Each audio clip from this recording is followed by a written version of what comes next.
ఇప్పుడు ఇంతకుముందు గత ప్రభుత్వం ఏం చేసిందంటే నీళ్లు, గత ప్రభుత్వం అంటే బీఆర్ఎస్, నీళ్లు నిధులు నియామకాలు ఇస్తామని ఈ అన్ఎంప్లాయీస్ కి చాలా ఆశలు రేపింది, ఆశ చూపించింది.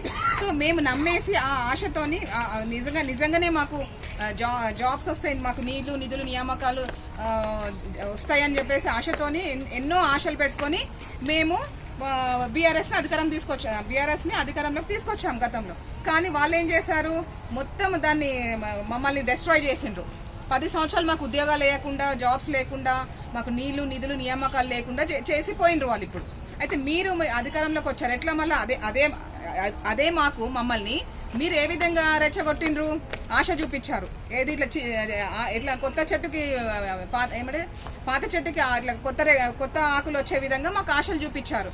ఏమని, ఇప్పుడు మీరు ఉద్యోగాలు వేస్తాము, డిఎస్సి మెగా డిఎస్సి వేస్తాము, గ్రూప్ 2 గ్రూప్ 1 గ్రూప్ 3 పోస్టులు పెంచుతాం అనుకుంటా ఆశలు రేపారు. మేము నిజంగానే నమ్మి మేమందరము అన్ఎంప్లాయీస్, మేమందరము 35 lakhs అన్ఎంప్లాయీస్, మా ఫ్యామిలీస్, మా ఫ్రెండ్స్ అందరు మీకు ఓటేసి గెలిపించారు. మీరేం చేశారు, అలీబాబా అద్భుత దీపం లాగా ఇట్లా చెయ్యి తిప్పి ప్లస్ మీరు జోడో యాత్ర అనుకుంటా మమ్మల్ని అట్రాక్ట్ చేసి అధికారంలోకి వచ్చారు. ఇప్పుడు మీరు అధికారంలోకి వచ్చారు, రేవంత్ రెడ్డి గారు అధికారంలోకి వచ్చారు, మీరు సీట్ మీదకి వచ్చారు. అయితే మీరు ఇప్పుడు మాకు నిరుద్యోగ భృతి ఇస్తామని కూడా మీరు ఆశ గత ప్రభుత్వం ఇవ్వలే, నీరు గార్చింది 10 సంవత్సరాలు. మరి మీరు ఇప్పుడు అధికారంలోకి వచ్చారు, మీరు మాకు నిరుద్యోగ భృతి ఇస్తారా లేదా, మరి ఇయ్యదలుచుకున్నారా లేదా, లేకపోతే మీరు కూడా గత ప్రభుత్వం లాగా నియంత పాలన చేసుకుంటూ పక్కకి వేసేస్తారా?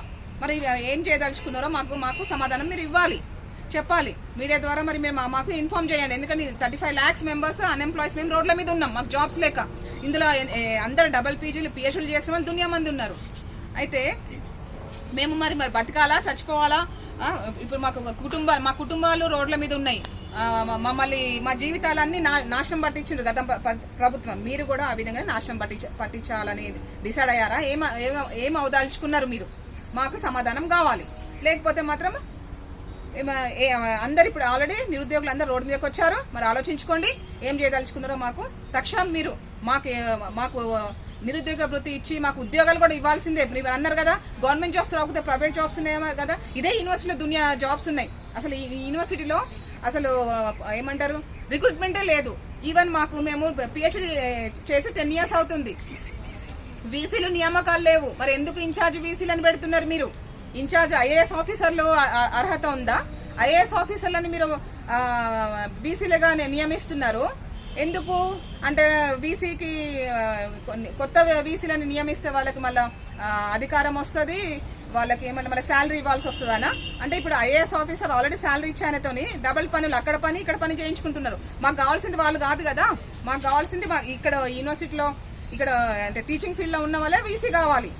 సో మీరు వీసీలను ఎందుకు నియమించట్లేదు? అంటే మేము ఇట్లనే చచ్చిపోవాలా మాకు ఉద్యోగాలు లేక? మేమందరము ఇక్కడ దునియా మంది పిహెచ్డీ చేసిన వాళ్ళు దునియా మంది ఉన్నాం. దాంట్లో ఇప్పుడు మీరు ఇది తీసుకుంటే ఎగ్జాంపుల్, ఇప్పుడు నేను ఎస్సీ మాల ఉమెన్ ఎంతమంది ఉన్నారు ఇట్లా కౌంట్ చేయొచ్చు ఫింగర్స్ మీద. ఇప్పుడు మాకు జాబ్స్ లేవు, మేము ఇప్పుడు పిహెచ్డీ చేసి మేము గ్రూప్ 2 గ్రూప్ 4 జాబ్స్ కి పోవాలా మాలాంటి వాళ్ళు? లేకపోతే మేము ఇప్పుడు బీజేపీ గతంలో I want to say you, BJP Modi ఎంత ఇన్సల్ట్ చేశాడంటే చదువుకున్న వాళ్ళు మిర్చి వేస్తున్నారు, మిర్చి బండి నడుపుకుంటున్నారు. అంటే వాళ్ళకి ఉద్యోగం ఉన్నట్టే కదా అని అవమానం చేసిండు. అంటే రైల్వే స్టేషన్ లో టీ అమ్ముకున్న వ్యక్తి ఆ విధంగా మాట్లాడింది గతంలో. మరి అలాంటి వ్యక్తిని మన సిగ్గుశరం లేకుండా మళ్ళా ఓటేసి సెంటర్ లో అధికారంలోకి తీసుకొచ్చారు అందరు కలిసి. సో ఇప్పుడు అంటే చదువుకున్న వాళ్ళందరూ మరి మిర్చిలు అమ్ముకోవాలా? మీరు ఆలోచించుకోండి. మరి మీరు కూడా ఈ సెంట్రల్ లో బీజేపీ లాగా నియంత పాలన చేస్తారా, లేకపోతే గతంలో బీఆర్ఎస్ లాగా నియంత పాలన చేస్తారా? చేసేసి మమ్మల్ని వాళ్ళు ఎట్లా చేస్తారో మమ్మల్ని లైఫ్ లేకుండా చేసిండ్రు. మీరు కూడా ఆ విధంగా చేయదలుచుకున్నారా? ఏం చేయదలుచుకున్నారో మాకు సమాధానం కావాలి.